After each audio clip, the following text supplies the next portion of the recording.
안녕하세요. 한국가스공사 시험 준비하시는 여러분 반갑습니다. 일단요, 공부하기에 앞서서 저랑 같이 시험에 대한 내용을 좀 살펴보고 그 다음에 진행 한번 해보도록 하겠습니다. 네, 시험 전형에 대해서 일단 설명을 좀 드려보고요. 원서 접수와 서류 전형 그렇게 되어 있고요. 적격자 전원 선발입니다. 알겠나요? 그러니까 적부만 따지기 때문에 거기서 원하는 대로만 잘 어찌 보면 써주면 되는 거예요. 일단은 합격은 되되 그 다음에 이제 진짜로 우리가 시험 봐야 될 거는 이쪽 필기 전형이겠죠. 4월 20일 토요일 날 보는 요 시험, 여러분이 알고 계신 NCS 시험을 잘 보셔야 됩니다. 여기서 일단 결론이 나야 그 다음에 이제 면접까지 갈 수 있는 기회라도 생기는 거잖아요. 결국 여기가 가장 중요하다고 생각하셔서 여러분도 지금 공부하고 계시는 거고 그걸 위해서 지금 같이 공부하고 있는 겁니다. 네. 자, 그 다음에 어떻게 나왔나 한번 볼게요. 출제 영역과 시험 시간 이렇게 나왔는데요. 자, 직업기초 능력 평가예요. 의사소통, 수리 능력, 문제 해결 총 3가지 영역이 나와요. 근데 여러분 NCS는 총 10가지 영역인데 그 중에 3개밖에 안 나오네요 라고 생각할 수 있겠지만요. 여기 나와 있는 문제 해결 능력이 정말 여러분 걱정이 되는데 문제 해결 능력은 뭐랄까요? 여러분 10개 전부 다 영역이 한꺼번에 한 영역으로 다 뭐랄까요? 축소판이라고 생각하시면 됩니다.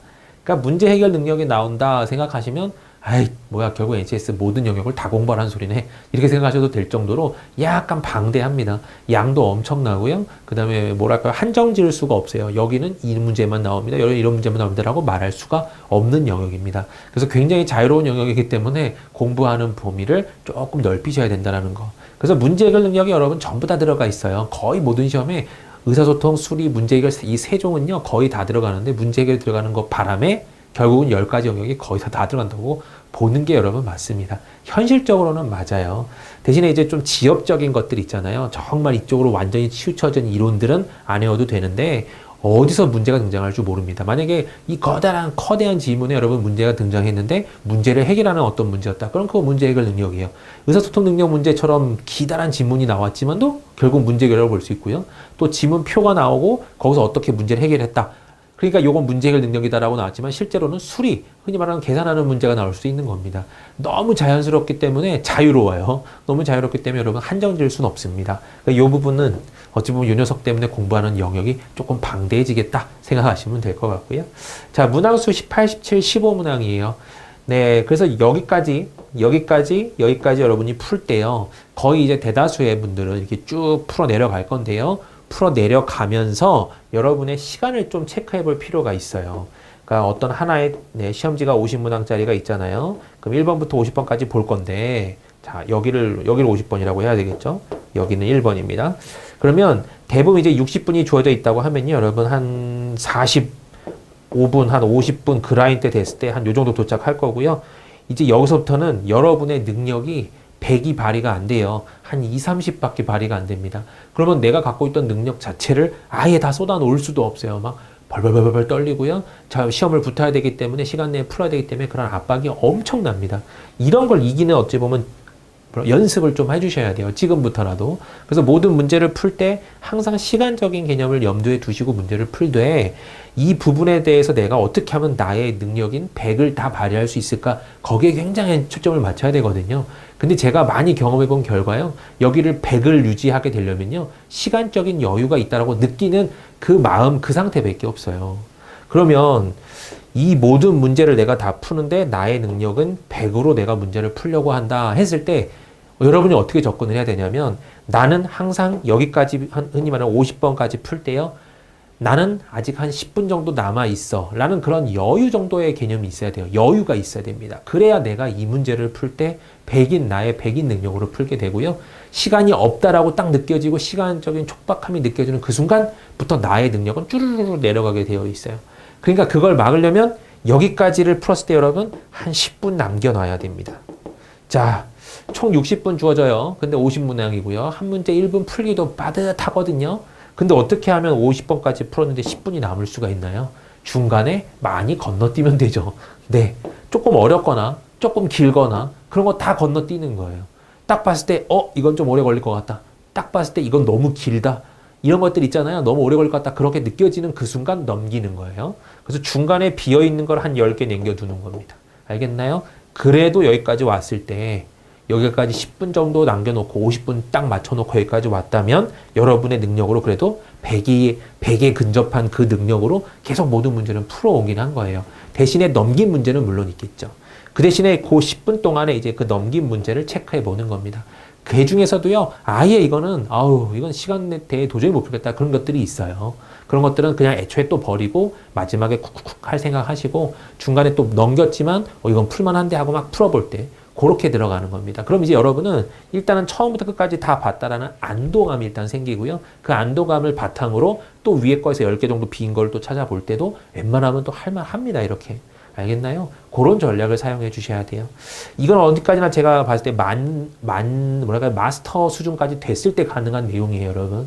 처음에는 이렇게 절대 안 됩니다. 처음에는 넘기는 것도 잘 못하고, 이건 내가 분명히 풀 수도 내가 이걸 왜 안 풀어? 막 이런 느낌까지 들고요. 시간 개념도 잘 없고, 시간적인 압박을 느껴보지도 않았고, 약간 경험해 하실 게 많아요. 하지만 이제 경험을 다 해보면 어떻게 정리가 되고 여러분이 딱 체계가 잡혔을 때 여러분이 할 수 있는 최선의 방향이라고 저는 생각은 하는데요. 이거를 주구장창 이렇게 쭉 푸는 사람들은 마지막에 시간 없어서 이거 다 찍습니다. 그거랑 훨씬 점수 차이가 커요, 여러분. 그러니까 여러분이 문제를 풀었는데 만약에 1번부터 난 풀 거야 하고 쭉 풀었습니다. 했는데 여기를 뒤에 10문제를 다 못 풀었어요. 다 찍었어요, 이렇게.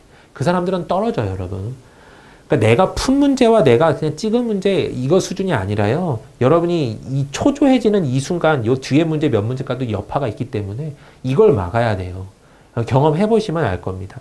그러니까 뭐든지 문제를 풀 때 한번 경험해 보시고 그래서 이 사람이 이런 말을 했구나 라고 느끼시면 여러분이 잠깐씩 계속 조금씩 수정을 한번 해보는 거예요. 그래서 여러분만의 전략을 하나 만들어내는 겁니다. 알겠죠? 이건 어찌 보면 제 전략이라고 볼 수 있는데 제가 봤을 때 가장 효율적이었어요 라고 지금 제가 생각돼서 말씀드리는 거고, 이것도 여러분 어디까지나 여러분에게 부차적인 그냥 하나의 조언일 뿐입니다. 여러분의 전략과 제 전략 어찌 보면 잘 섞어봐서 더 좋은 전략이 있으면 여러분 그걸 선택하시는 게 맞고, 아무튼 여러분 하나의 예를 좀 들어드린 거고요. 이런 식의 전략이 꼭 있어야 된다는 거. 무전략으로 가면 여러분 100% 떨어져요. 근데 대신에 여러분이 거대한 머리 회전이 어마어마하게 빨라서 그냥 다 풀 수 있어요 라고 하신 분들 빼고는 일반적인 개념이라면 절대로 이런 전략 없이는 여러분 어렵다는 거 지금 또 다시 말씀드립니다. 자, 그래서 18문항 풀 때요, 18문제를 풀 때 저 같은 경우는 18분 정도를 예상을 해요. 그냥 하나당 1분 꼭 잡아놔요. 17문항이니까 여기 35번까지 풀 때는 35분이 흘러 있겠죠. 그 다음에 마지막으로 15문항 풀 때 50번까지 풀러 있을 거란 말이에요. 대신에 중간에 비어 있는 거 있어요. 알겠나요? 대신에 나는 10분 남겨놓고 비어있는 걸 내가 체크할 수 있는 시간이 있기 때문에 그거 이용하려고 하는 겁니다. 그렇게 해서 나머지 10분 동안에 채워놓고 마무리를 하는 거죠. 자, 여기 보시면 알겠지만요. 영역별 시간 구분이 없으므로 시간 관리에 유의하자라고 나왔는데 이것도 있어요, 여러분. 저 같은 경우는 이제 골고루 의사소통하고 수리하고 문제 해결의 어찌 보면 비중이요. 저는 골고루 잡을 수 있는 저의 어찌 보면 제 스스로의 그런 능력이 있는데요. 여러분의 능력은 혹시나 의사소통을 굉장히 잘하시는 분도 있어요. 그럼 여기에 시간을 확 줄이고 수리에서 조금 걸린다 그럼 여기다 시간을 더 투자해줄 수도 있는 겁니다. 저는 다 골고루 이렇게 좀 이런 개념이라서 여러분들 만약에 그렇다 그러면 여기 정확히 이렇게 저처럼 1분씩 잡아주면 좋을 것 같고요. 조금 더 빨리 풀 수 있는 능력이 있다 그러면 더 빨리 풀어놓고 이쪽에 시간을 더 투자하고 이런 개념으로 가셔도 될 것 같습니다. 그러니까 어디까지나 하나의 예일 뿐이에요, 여러분. 저 같은 경우는 18분, 35분, 50분에 끝냅니다. 여기까지 끝내고 나머지 10분 동안 비어있는 거 체크한다. 요 개념을 갖고 있어요. 자, 시험 시간이 50문제 60분이니까 1.2분인데요. 실제로는 1분이라고 보시는 게 맞아요. 네. 그 다음에 오답감점이 없습니다. 네, 없으니까 마지막에 뭐 하라는 소린가요? 열심히 찍어주세요. 라는 소리죠. 네. 근데 여러분, 풀 수 있는 문제를 찍을 때는 좀 가슴이 아파요. 많이 아파요. 하지만 이렇게 생각하시면 또 편할 수도 있습니다. 어차피 시간 내에 내가 이 문제 못 풀어. 그러니까 찍어야지. 그렇게 생각하시면 또 괜찮아요. 그런 마음으로 마지막에 쿡쿡쿡 찍어야 되는 그런 거니까 이렇게 대놓고 못 풀어서 찍는 그런 형태만 없기를 바래요. 다 보기는 보되 이건 내가 어려웠다고 생각했잖아요. 그런 것들 찍는 거니까 그래도 마음속에서 조금 더 위안을 좀 가질 겁니다. 대신에 그 문제가 어려운지 쉬운지 알 길은 없어요. 문제만 되게 거창하지 문제는 진짜 난이도는 굉장히 쉬운 녀석일 수도 있지만 우리가 그건 알 길은 없잖아요. 그래서 그냥 겪어보는 거죠. 그래서 어쨌든 너는 오래 걸리는 유형 중에 하나였어 라고 느껴지는 그 순간 패스하는 겁니다. 자, 오답 감점 없음으로 답안지 공란 생기지 않게 유의하세요. 그 다음에 시간 관리가 관건이므로 문제 풀고 바로 응답 용지에 막혀서 시간을 단축합니다. 그랬는데 역시 이것도 여러분 취사 선택이에요. 여러분이 선택하든 말든 여러분 선택이겠지만요. 어떤 분들은 하나 체크하고 하나 체크하고 그게 더 어려워요 하시는 분도 있어요. 쭉 다 풀고 마지막에 쭉 적는 그런 분도 있고요. 그건 여러분의 뭐랄까요, 그 기호라고 해야 되나요? 기호에 따라서 여러분이 선택해 주시고, 저 같은 경우는 저는 개인적으로 쭉 다 적거든요. 이렇게 한 문제씩 적으면 저는 더 오래 걸려서 이게 다 풀고 나서 마지막에 한 5분 남겨놓고 주르륵 적을 때 찍으면서 그러니까 흔히 말하는 찍어서 풀어야 되는 몇 개를 그렇게 찍을 때 체크를 합니다. 이렇게. 한 5분은 걸려요, 여러분. 마킹하는 것도 그것도 좀 생각해 주셔야 되고, 대신에 마킹이 틀리면 여러분 큰일 납니다. 만약에 여기 위에 거 있잖아요. 만약에 나의 기본 인적사항 이런 게 틀렸다. 내 뭐 수험 번호를 잘못 입력했다. 그거는 여러분 괜찮아요. 그거는 이제 시험 끝나고 저 이거 잘못했는데요. 그러면 다시 그 뭐 시험 본부를 가세요 해가지고 뭐 어떤 처리가 일어날 수 있습니다. 대신에 답안지를 잘못 적으면 여러분 그건 아무 소용이 없어요. 알겠나요? 그러니까 일단 시간이 다 째깍째깍 다 하고 있다. 그때는 빨리 답을 먼저 적고 마지막에 인적사항을 적는 겁니다. 알겠나요? 인적사항 적느라고 여러분 만약에 뭐 내 수험번호 적느라고 시간 잡히면 안 돼요. 만약에 최선을 다하세요 했을 때 요 다 적고 마지막에 이걸 적으세요. 그럼 얼른 내세요 했을 때 저 이거 못 적었는데 그럼 빨리 나와서 이거 적으세요 할 거예요. 이제 그런 개념까지도 있으니까 먼저 답을 먼저 적고요. 마지막에 이쪽 인적사항을 잘 가서 적는 게 낫습니다. 뭐 어디 요만한 어찌 보면 해결책이 있는 그런 쪽이라서요. 이거는. 자, 아무튼 이쪽도 여러분의 취사 선택이 필요합니다라는 거고요. 네, 그럼 이제 실제로 기출 문제 한번 보도록 할게요. 네, 기출문제 분석인데요. 실제 기출문제예요, 여러분. 그러면 이제 기출문제에 대해서 설명을 좀 드려볼 텐데, 보시면 알겠지만요. 맨 앞부분은 기초인지가 있고요. 그 뒷부분은 응용 업무 쪽이 있어요. 다 마찬가지입니다, 여러분. 의사소통 능력 18문항도 다 이런 식으로 기초인지와 응용 업무 쪽으로 나눠지는데, 특별히 얘랑 티가 나나요? 라고 했을 때, 이 앞에 거는 약간 짧아요. 라는 정도의 개념, 뒤에 건 약간 길어요. 정도의 개념밖에 없습니다. 그냥 딱 봐도 똑같아요. 이쪽 문제나 이쪽 문제나 이쪽 문제는 좀 비슷하지만 이쪽은 좀 짧은 지문들, 이쪽은 좀 긴 지문들, 이어져 있는 2문제짜리들, 3문제짜리들, 그냥 단문짜리들 이런 것들만 좀 다를 뿐이지 별 차이는 없습니다. 대신에 이쪽은 조금 쉽고 이쪽이 조금 어렵다라고 평가하시는 분도 있는데 제가 볼 때는 이쪽도 어려운 게 많아요. 네, 이쪽이 뭐 기초라고 해서 항상 쉬운 것만 있는 건 아닙니다. 알겠나요? 네, 뭐 보시면 대충 알 거예요. 어떤 내용들이 소재로 나왔는지. 대개 뭐 보시면 확실히 의사소통 능력에 대한 내용이죠. 네. 자, 그 다음은요, 이제 수리 능력인데요. 수리 능력도 마찬가지입니다. 기초인지와 응용 업무 쪽이 있는데, 기초인지는 응용 수리 쪽이라고 생각하시면 되고, 중학교 한 2, 3학년 정도 수준의 수학이 나온다고 생각하시면 됩니다. 그 다음에 응용 업무 쪽은 그래프나 도표를 보면서 여러분이, 뭔가를 정보를 얻어내고 파악해서 그 정보에 대한 개념을 푸는 문제이긴 한데요. 이쪽이 흔히 말하는 자료 해석이라고 하는 그쪽 영역입니다. 어떤 자료가 주어지면 그 자료에 대한 해석을 내가 해야 되는 거죠. 자, 이쪽이 조금 어려워요. 왜냐하면 수리 능력의 꽃은요, 자료 해석입니다. 그래서 자료 해석을 빨리 푸셔야 여러분이 어찌 보면 시간적인 개념이 잡힐 거고요. 응용 수리는 무조건 시간을 아껴야 되는 그런 영역이에요. 한 문제당 1분씩 주어져 있지만 응용수리 쪽은 여러분이 한 2, 30초 내에 풀 수 있으면 그렇게 푸셔야 됩니다. 그래야 그 조그만 남은 시간을 계속 토스 시킬 수 있는 거예요. 토스했을 때 여러분이 그 값을 여기다가 추가해서 적용이 되니까 그거 갖고 여러분이 이제 문제를 풀 때 조금 더 여유 있게 풀 수 있는 거죠. 그래서 이쪽에서 시간을 굉장히 아껴야 된다는 거. 하지만 여기도 1분 내에 풀기 빠듯한 문제들도 물론 있다는 것도 염두에 두시기 바랍니다. 여기라고 쉬운 건 아니에요. 여기라고 또 마냥 어려운 것도 아닙니다. 중간중간에 골고루 그런 난이도는 섞여 있기 때문에 차이점만 대충 있는 거지 어느 난이도의 차이점은 없다고 보시는 게 맞아요. 네, 대충 보시면 알겠죠? 1한 1수, 속력 구하기 굉장히 예전에 중학교 때 많이 했었던 그런 내용이고요. 그 다음에 이제 응용 업무에는 어떤 표에 대한 해석이기 때문에 표를 잘 이해하시면 맞출 수 있는 것들. 네, 그 다음 마지막 영역이고요. 문제 해결 능력 15문항인데요. 문제 해결 능력은 기초인지와 또 응용 업무가 나눠지는데 얘는 단문짜리고 얘는 2문장짜리죠. 네, 2개짜리입니다. 해놓고 봤을 때 회의록을 분석하는 문제, 해양 미세블락 플라스틱 분석하는 문제, 이 문제도 보시면 알아요, 여러분. 지문이 이만해요. 그럼 그 지문으로 풀어야 되니까 이거 의사소통 능력 아니야? 라고 생각이 들만한 그런 녀석이란 말입니다. 그러니까 그런 것도 마구마구 등장하고요. 여기도 보면 추론하는 문제도 등장하고요. 그 다음에 이제 계산하는 문제도 등장하고 그렇습니다. 골고루 등장한다라는 것만 알고 계시고 문제 가운데 여기 쪽을 잠깐 보시면 대략적으로 이런 게 등장했구나라고 알 수 있을 겁니다. 네, 그 다음은요, 실제 이제 진짜로 기출 문제예요, 여러분. 진짜 출제됐었던 문제입니다. 네, 다음은 식중독 발생 현황에 관한 자료입니다. 이에 대한 설명으로 옳은 것을 고르세요 하고 요거 한 문제 풀어보는 건데요. 어떤 식으로 푸는지 한번 잠깐 보여드릴게요. 일단은 여기 표에 대해서는 여러분 전혀 여러분이 가져가면 안 돼요. 정보를 여러분이 가져가면 안 됩니다. 예를 들어서 여러분이 이걸 보자마자요. 정보 1을 여러분이 획득했고 1, 2, 3을 여러분이 따다닥 가져갔어요. 머릿속에서. 아, 이렇구나 정도를 알았단 말이죠. 근데 보기 가운데 정보 1, 2, 3을 안 물어버리면 여러분은 아무 소용이 없는 거예요. 그냥 쓸데없는 정보를 얻은 겁니다. 그러니까 이러면 여러분 위험해요. 되게 이런 거 많거든요. 이걸 보자마자 아, 요 해가 제일 많고 여기가 제일 적어. 막 이런 거 본단 말이에요. 예를 들어서 아, 여기가 제일 큰 숫자인 것 같고 여기가 제일 작은 숫자인 것 같고 그다음에 요거 네모 바에서는 여기가 제일 큰 숫자인 것 같고 뭐 이 정도로 여러분이 파악하고 내려갔다고 쳐봐요. 그런데 요거 안 물으면요.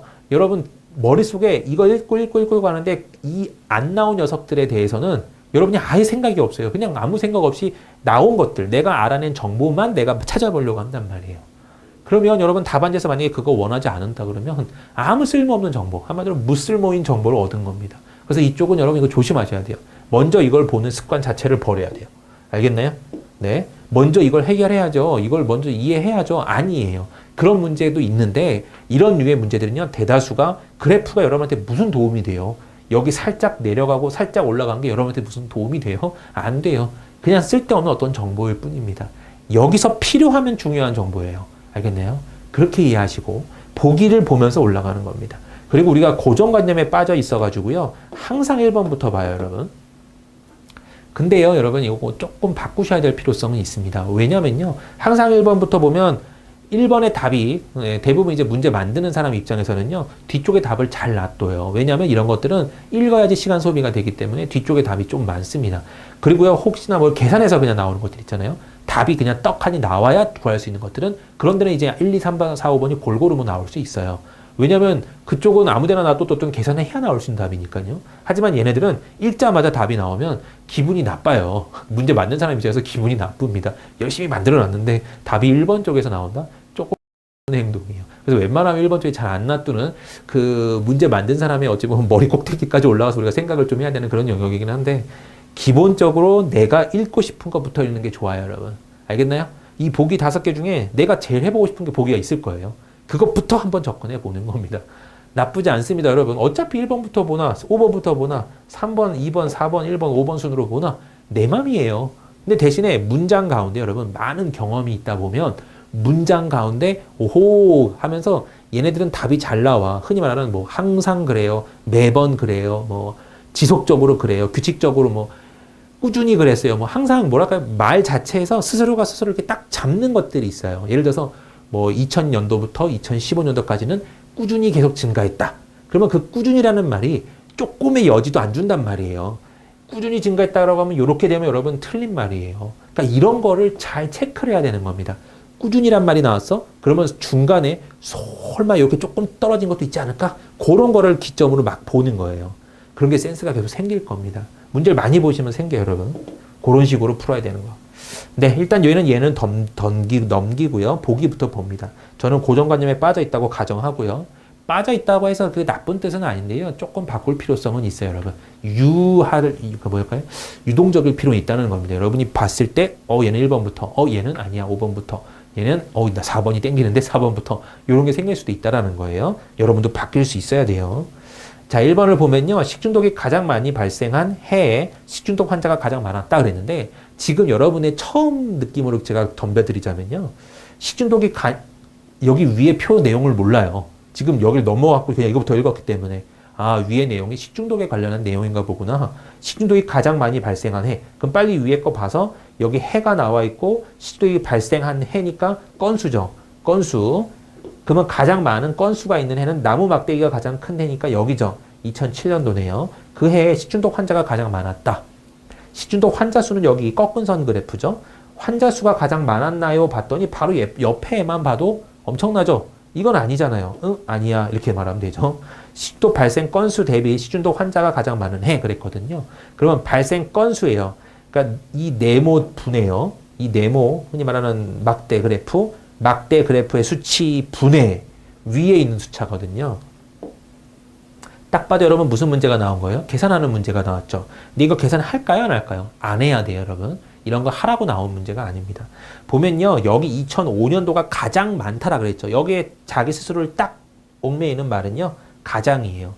가장이라니까 최고란 소리잖아요. 1등이란 소리잖아요. 오호, 그럼 너보다 더 큰 애가 있으면 너는 거짓말이네. 이렇게 판단해버리면서, 오, 보는 거예요. 그러면 2005년도라고 했기 때문에 2005년도는 109분의 5711이죠. 꽤 큰 수긴 해요. 109분의 5711인데요. 얘보다 큰 것만 있으면 돼요. 여러분, 얘 잠깐 보면 한 대략 50 정도 나오지 않나요?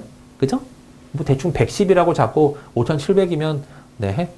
뭐 그냥 50 조금 넘을 거예요. 50보단 조금 커요. 이 정도입니다. 얘보다 더 큰 녀석이 있는지만 파악하면 되거든요. 근데 항상 조심하셔야 되는 건 분모가 적은 게 여러분 답이 커질 확률이 크잖아요. 그럼 분모는 거의 비슷하면서 값 자체가 클 수 있는 걸 찾아보는 거예요. 네. 뭐 93분의 4400이면 50은 안 되죠, 여러분. 네. 50은 안 되니까 얘한테는 안 되는데 얘는 얘가 크고 얘가 거의 비슷한 문제거든요. 그럼 165분의 여러분. 네. 어이쿠야. 네. 165분의 잠깐만요, 여러분. 네, 165분의 1388이에요. 바로 옆에 녀석이에요. 바로 옆에 녀석인데 얘 한번 보면요. 얘는 몇 정도 되죠? 여기에 여러분 60배를 해줘도 960에 990 정도밖에 안 되죠. 9900이에요. 네. 그런 계산은 여러분 좀 빨라야 됩니다. 여기다 60배 하는 그런 개념은요. 그러니까 9900 정도가 60이니까 얘는 60보다도 커요. 그럼 얘가 큰가요? 얘가 큰가요?의 싸움에서는 당연히 얘가 큽니다. 라고 결론이 나오겠죠. 그러니까 바로 옆에 있는 것만 봐도 와우, 얘가 더 큰데 이렇게 볼 수 있는 거예요. 이해되셨나요? 아니면 이제 조금 이따 말씀드릴 것 같은데요. 실제 이제 제가 이제 강의 시간에 분수비교법이라는 걸 설명을 드릴 건데 분수비교법을 쓰셔도 됩니다. 여기서 165분의 네, 1388과 109분의 5711을 진짜 수치 비교하고 싶어요. 누가 더 큰지. 이런 거 누가 더 큰지 비교하고 싶단 말이죠. 근데 분자를 봤더니요. 분자가 약 한 1점 몇 배 정도 되나요? 거의 2배에 가까운 수준이지만 2배는 안 되니까 한 1.8배 혹은 1.9배 정도는 된 것 같죠. 그죠? 여기서 여기로 가려면 곱하기 1.8에서 1.9배는 된 것 같습니다. 여기서 여기는요. 곱하기 1. 많아봐야 5배, 1.6배 그 정도밖에 안 되잖아요. 그러면 위에가 훨씬 더 많은 배율로 커졌기 때문에 얘는요 수치가 이렇게 될 수밖에 없어요. 이거는 곱으로 보는 분수비교법이고요. 그 다음에 이제 차로 보는 분수비교법도 있습니다. 여기서 얘가요 얼마가 늘었냐면 56이 늘었나요? 네. 그 다음에 여기서 얘는 얼마가 늘었죠? 5000이 아니라 4677 정도 늘었다고 볼까요? 네. 더하면 900에 9000에 11388 맞죠? 네. 그럼 요 정도의 값이고요. 이 정도의 값은 56분의 4677은 몇인가요? 와, 이거는 한 90 넘죠? 90은 안 돼도 80 몇은 됩니다. 80 몇 정도는 되는데 얘는 아까 봤을 때 한 50 몇 됐단 말이에요. 그럼 80 몇과 50 몇의 비교를 했을 때 이쪽이 더 크네요라는 또 결론이 나올 수 있습니다. 이렇게 분수비교법이라는 것도 설명을 좀 드릴 거예요. 이렇게 봐도 여러분 얘는 일단 아니다 라고 느낄 수 있습니다. 하지만 이런 계산으로 가면 여러분 이 문제는 절대 안 되는 유형의 문제예요. 뭐냐면 그냥 대충 이렇게 봤을 때 대충 50 정도 나오네. 얘 머리를 막 굴려봤더니 얘는 60이 넘는데 얘가 더 큰 것 같은데 그러면서 곧바로 넌 틀렸어 라고 말을 해야 되는 겁니다. 알겠나요? 그건 어디까지나 이제 마무리가 뭐랄까요 이제 좀 밑 베이스가 여러분 꽉꽉 잘 차여 있을 때 그때 이제 나올 수 있는 해석들이에요. 근데 거기까지 여러분 계속 노력해 주셔야 됩니다. 뭐 남은 기간 여러분 많으면 많고 적으면 적은데요. 계속 어쨌든 간에 노력하시면 분명히 생겨요, 여러분. 이게 기본적으로 여러분이 원래 갖고 있던 능력이 다 있으니까요. 거기다 조금만 덧붙이면 되는 거예요. 자, 네, 3번 보면요. 전년 대비 식중독 환자 수의 증가율이 가장 큰 해는 2006년도이다 그랬거든요. 그러면 식중독 환자 수잖아요. 여기 있는 수들이요. 요 수의 증가율이에요. 가장 큰 해가 2006년입니까? 그랬으면 여기선 여러분 뭘 선택한다라는 거죠? 네. 요거 선택했다는 소리입니다. 5711에서 1833 여기까지거든요. 근데 여러분 요거 대충 배율 보면 나오지 않나요? 몇 퍼센트 정도 증가했나요? 100%도 증가 못했어요. 90 몇 퍼센트 정도 증가했겠죠. 그죠? 꽤나 커 보이긴 합니다. 하지만 여기보다 더 많이 는 해가 있나요? 증가율로 보면 여기가 눈에 들어와야 되죠. 계산 안 해봐도 여러분 나와야 돼요. 한 3000에서 8000까지 늘었으니까 100%는 넘게, 그러니까 자기 자신, 여러분 보세요. 3000에서 한 대략 8000까지 늘었다는 소리는 증가율 자체가 100%는 훨씬 넘어요. 200%까지는 안 돼도 160% 정도 나올 겁니다. 그죠? 그런데 여기는 100%도 못 늘었어요. 자기 자신만큼도 못 늘었다는 소리예요. 5711에서 1833 정도까지 늘었다는 소리는요. 5700도 못 늘었기 때문에 100%도 못 는 한 80, 90%그 정도 사이 때 나올 겁니다. 그러니까 이것만 봐도 여기의 증가율보다는 여기의 증가율이 더 큽니다 라고 말할 수 있겠죠. 그래서 너도 아니야 라고 판단하면 되죠. 2010년 이후에요. 네, 여기 이후에 시중독 발생 건수가 전년 대비 가장 많이 줄어든 해는 2015년도이다는데 여기도 또 가장이란 말이 들어가 있어요. 여기도 가장이란 말이 들어가 있잖아요. 그럼 2015년만 잘 보시면 돼요. 여기서 건수가 전년 대비 가장 많이 줄어든 해. 여기서 이게 줄어들었다는 게 19건이 줄어들었거든요. 근데 2010년 이후에요. 이 이후부터 19건보다 더 많이 줄었는데 여기도 더 많이 줄었고 여기도 더 많이 줄었잖아요, 여러분. 그쵸? 그러니까 또 가장, 아이고 아니구나. 4개가 다 글러버렸기 때문에 답은 5번이 되는 겁니다. 안 봐도 알아야 되는 거죠. 5번부터 봤으면 답이 한 방에 나오긴 했었을 거예요. 물론 이 문제에 국한된 내용이긴 하지만요. 전반적으로 그럴 수도 있어요, 여러분. 이런 류의 문제는 문제를 만들어 본 사람 입장으로 말하면요. 저 밑에 문제가 답이 될 때가 제일 좋아요. 왜냐하면 시간을 쫙 소비하고 나서 드디어 답이 나오게 하는 거거든요.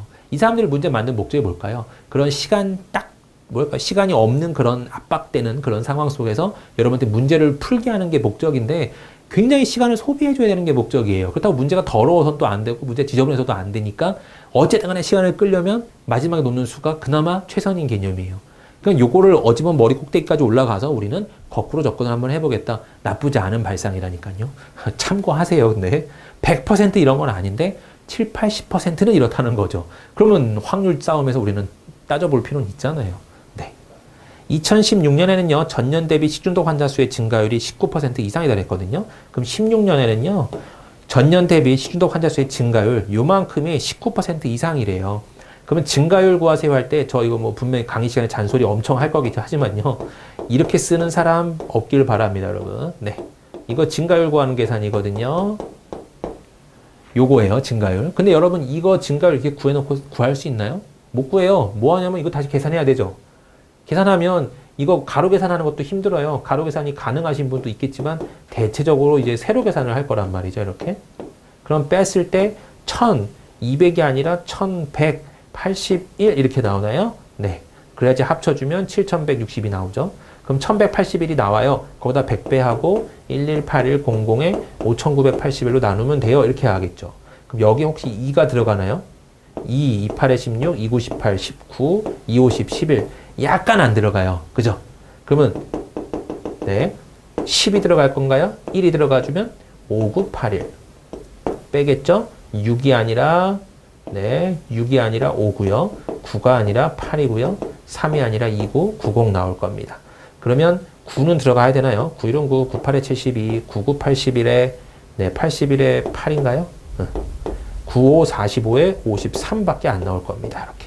빼버리면 5 얼마 나오겠지만 아무튼 19점 몇몇몇은 나오겠죠. 라고 생각되죠. 그러니까 19% 이상이다라는 말은 정확히 맞는 말인 거죠. 요렇게 구할 겁니다. 근데 여기서 또 하나 말씀드릴 만한 게 증감률은 여러분 절대 이렇게 구하시면 안 돼요. 이제부터 증감률 구하는 공식도 바꿔야 됩니다. 한 번 더 할 거예요, 여러분. 네, 수업 시간에요. 잠깐 보여드리자면 증감률 계산할 때는 항상 두 개의 증감률을 계산하시면 우리는 어차피 세로 계산이 제일 편하기 때문에 7 하나 6일에서 5981 이렇게 빼는 거예요. 빼고 나서요. 나눠야 되는 녀석이 5981이죠, 여기. 그러면 요 옆에다가 이렇게 붙입니다. 해놓고 세로 계산한 거를 여기다 적지 말고요. 여기다가 적어요. 알겠나요? 시간 아끼려고 하는 거예요. 이거 푸는 데만 해도 여러분 한 10초 정도는 아낄 겁니다. 이걸로 곧바로 가면. 해보세요. 6글자, 만약 6자리 수라면 더 오래 걸릴 거고요. 네, 빼버리면 1, 또 계산하네요. 1181이었나요? 1181? 맞았나요? 네. 그래서 1181에 100배까지 하고 곧바로 이 식을 내가 써버리는 겁니다. 알겠죠? 요렇게 가셔야 되는 문제고 19%도 약간 감을 잡아보는 거긴 한데요. 여기서 전년 대비 식중독 환자 수의 증가율이었잖아요. 만약에 이 녀석이었다 그랬으면 조금 쉬웠을 텐데 이건 어쩔 수 없는 수치가 조금 있네요. 네. 요건 계산은 조금 하셔야 정확히 19% 나올 거고 만약에 5981에서요. 19% 이상 늘었대요. 그러면 119를 곱해봐도 되는 거죠. 그랬을 때 요값보다 커진다 그러면 답이 나올 수 있긴 하니까요. 요렇게 풀으셔도 됩니다. 네. 그래서 이 수치가 7162보다 작으면 얘는 19%보다 더 큰 녀석이겠죠. 그렇게 따져도 되는 거예요. 알겠나요? 9109. 이거는 여러분 뭐 하는 게 좋을까요? 네. 아니 뭐 120을 곱하고 1을 빼려고 했는데 그냥 할게요. 9109, 98에 72, 9981에 88, 8 올라가서 95, 45, 53, 5981. 어이구, 자리수랑 더 가네요. 5981. 그 다음에 5981입니다. 이렇게. 더하세요 했을 때요. 9고요. 요 자리는 3이고요. 6에다가 7이 되죠. 1이 올라가고 10에다가 21이 나옵니다. 2가 올라가고 네, 10에다가 21이 나오고 2. 711, 739에 네, 소수점이 어디 찍혀 있어야 되나요? 119를 곱했기 때문에 여러분 119% 계산한 거거든요. 실제로는 1.19죠. 이렇게. 그래서 두 자리 쾅 찍어주면 7117.39가 얘가 19% 증가한 녀석이에요. 그러니까 얘보단 조금 크기 때문에 맞네요. 라고 판단할 수도 있는 겁니다. 네, 아무튼 이렇게 풀어낼 수 있는 문제들인데 자, 한 문제 푸는데 여러분 굉장히 시간이 걸리죠. 그러니까 이거 같은 경우는 마스터 수준까지 돼야 1분 내에 거의 풀 수 있어요. 거기까지 여러분 연습을 좀 많이 해주셔야 될 겁니다. 그래서 이 문제를 풀 때 그냥 정상적으로 풀면 20초가 걸리는데 약간 이제 꼼수들이 막 적용이 되면 10초 내에 풀 수 있을 거예요. 그럼 20초에 5문제를 5보기를 풀면 100초가 걸리거든요. 하지만 10초짜리로 5문제를 5보기를 풀면 50초밖에 안 걸리죠. 대신에 중간에 안 써도 못 쓰는 문제들도 있을 수 있어요. 그런 것까지 다 생각을 해봤을 때 이런 것들이 이렇게 땡길 수 있는 이런 것들을 계속 알고 알았을 때 시간적인 개념으로 항상 1분 근처로 나오게 되는 겁니다. 그러니까 결과적으로 여러분 이런 조그만 풀이들을 계속 염두에 두셔야 된다는 소리예요. 그래서 이제 제가 강의할 때 조그만 풀이들을 어마어마하게 잔소리처럼 말을 할 겁니다. 그런 것들 전부 다 일단은 버리지 마시고요. 이 사람이 이렇게 풀었구나. 그 정도로 깨달아 보시고 그럼 나도 적용해 볼까? 필요하면 여러분 택하시고요. 이건 나한테는 안 맞아. 버리면 돼요. 알겠네요?